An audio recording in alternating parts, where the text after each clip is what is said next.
Episode 9, Bachelor Party in Mexico.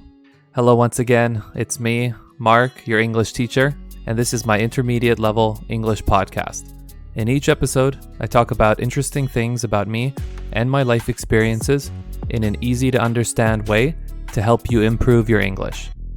For those of you who are back in school, I hope it's going well for you so far, and good luck on all your studies.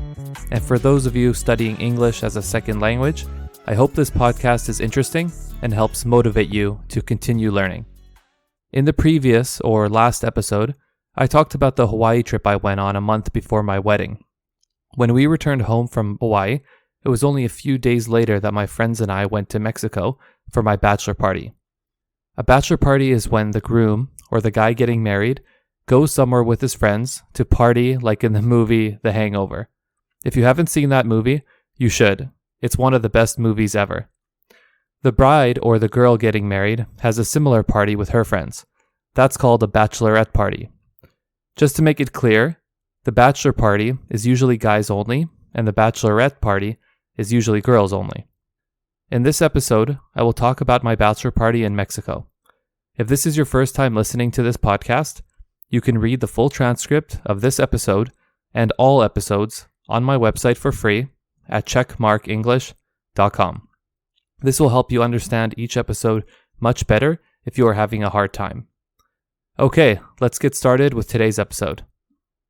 Like I was saying earlier, we came back from Hawaii, and a few days later, myself and 7 friends went to Mexico. More specifically to Playa del Carmen, which is close to Cancun. It was my first time in Mexico, and most of my friends hadn't been either. Not only that, this was the first time we went on a big trip together. We've been on short road trips together many times, but we've never been on an airplane as a group. It's surprising because we are such a close group of childhood friends. Because of this, everybody was so excited. We were all smiling and excited at the airport waiting for our flight. The flight took 6 hours from Vancouver, which to me is really long. I know some of you are thinking 6 hours is nothing, but I've never taken a longer flight than that before. It turned out to go by quickly because 8 of us were on the same flight and we chatted or talked almost the whole way there. Once we arrived, got off the plane, and went outside, we felt the humidity. Humidity, or when it's humid outside, means the air feels wet or watery. Immediately, or right away, our skin was getting wet. The weather was also really hot. You can imagine how wet our clothes were from the humidity and the heat. In episode 7 of my podcast, I talk about Hawaii and how it was hot and sunny most of the time. But when I was there, it wasn't humid at all. The air felt dry and nice. But in Mexico, specifically the Cancun area, it was extremely humid. We took a bus ride that took us to the resort we stayed at. A resort is a popular place where tourists stay for vacation. It usually consists of or includes a hotel, restaurants, pools, and other types of entertainment. The resort was so luxurious and fancy. I couldn't believe it. Our hotel rooms were so much bigger than I thought, and the resort was so big in general that I got lost many times.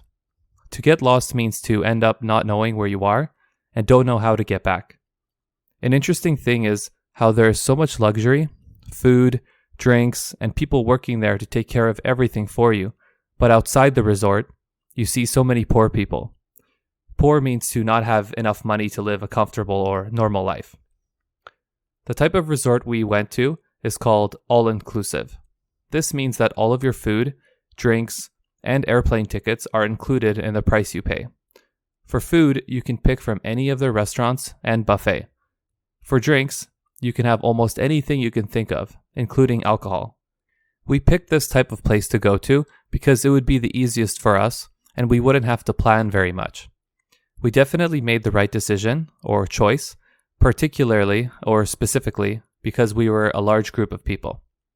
We all went to sleep and woke up at different times, so this type of resort worked out great for us. Whoever was hungry or thirsty had the option to go eat or grab a coffee by themselves at any time. It allowed us to do whatever each of us wanted at the time. If you are considering going on a vacation with a large number of people, I for sure recommend an all-inclusive resort. When we wanted to go to the beach, It was only a 5-minute walk from our rooms, and they had waiters at the beach to bring you anything you wanted. So we ordered drinks and they brought them to us. It felt really strange or wrong to me how we can just get whatever we wanted and it was already paid for. I felt really spoiled, like a child that has everything given to them. We played volleyball on the sand and then swam in the ocean when we got too hot. The water, however, was a lot dirtier or not clean in Mexico and had a strong seaweed smell, unlike in Hawaii where the water was crystal clear. It's funny because I keep wanting to compare my Mexico trip to my Hawaii trip because they were less than a week apart. When I say the water in Mexico was dirtier, I of course mean the area where we went, Playa del Carmen. Mexico is a huge country, and my experiences are specific to the area we were in.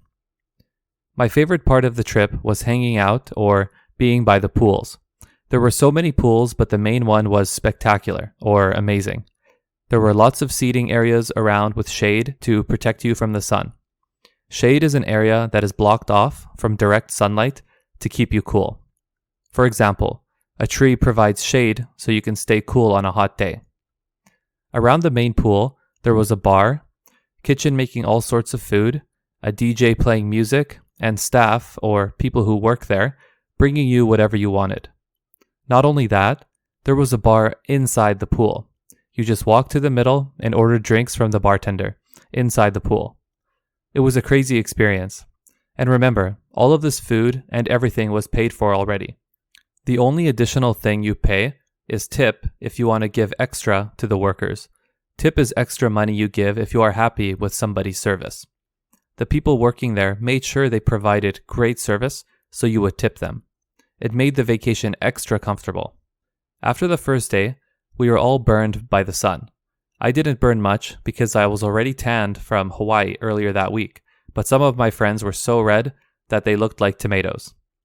One time, we were leaving the pool to go back to our rooms, and we saw a monkey walking around and climbing up on walls and trees. I couldn't believe it. It looked like it was a male monkey and was a bit shorter than my waist. Your waist is the middle part of your body, the top part of your pants that you put a belt around. It's crazy to me how much he looked like a human, the way he walked on his legs, just like how we do. His arms, however, were super long that sometimes he walked with his hands instead of his legs. We were all shocked or surprised by seeing the monkey. We took our phones out and started recording it. Maybe I'll upload a picture or video to my Instagram, so make sure to follow me on Instagram.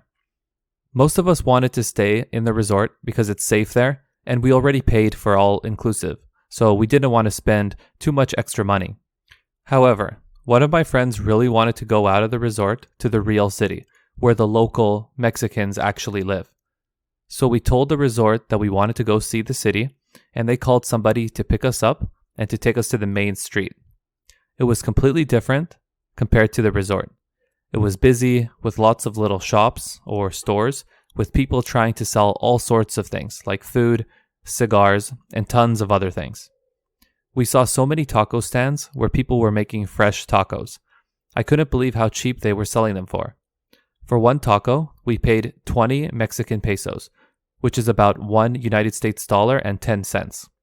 Back home in Vancouver, you would easily pay $5 for each taco. This was also very different from Hawaii because any food in Hawaii is extremely expensive.